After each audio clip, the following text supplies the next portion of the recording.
one of the things that I'd say to anyone starting these is make them as if you're making it for the first time. They've a mind of their own. You can have one pan that will behave itself and the other won't. And that's the bit that we're prepared to do. We're prepared to spend the time, while I don't think any other business would.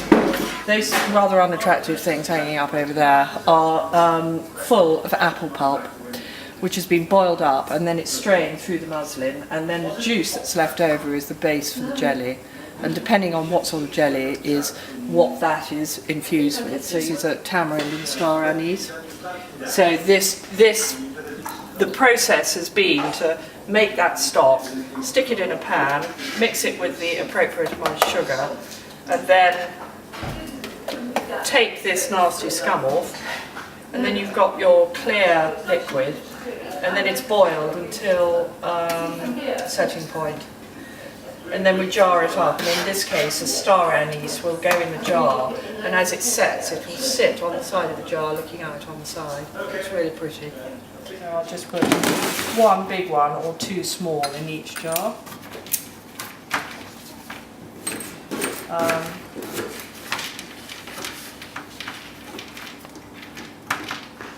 These infuse it, just one of these will really give it that aniseedy taste, which, is an acquired taste, but it's a popular jelly, particularly at this time of the year. It's become rather a trendy spice, actually, as has pickling, actually, and it's used.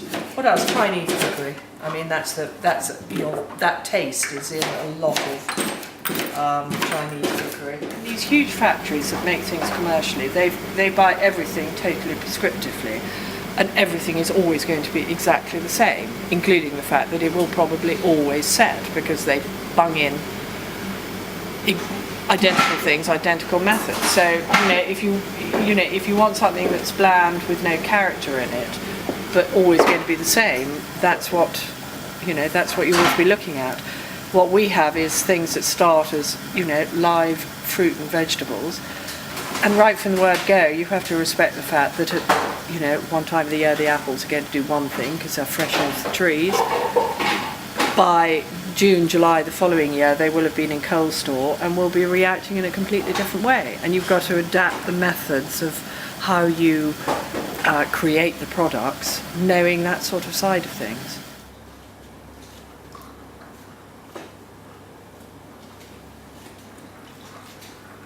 Try and be a good shot, you see.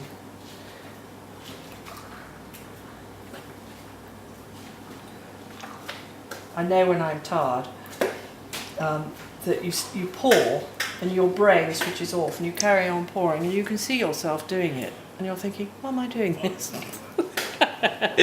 And your brain is behind.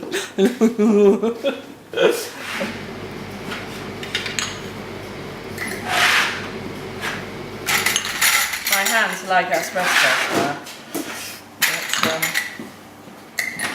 Because obviously it goes in when it's very, very hot.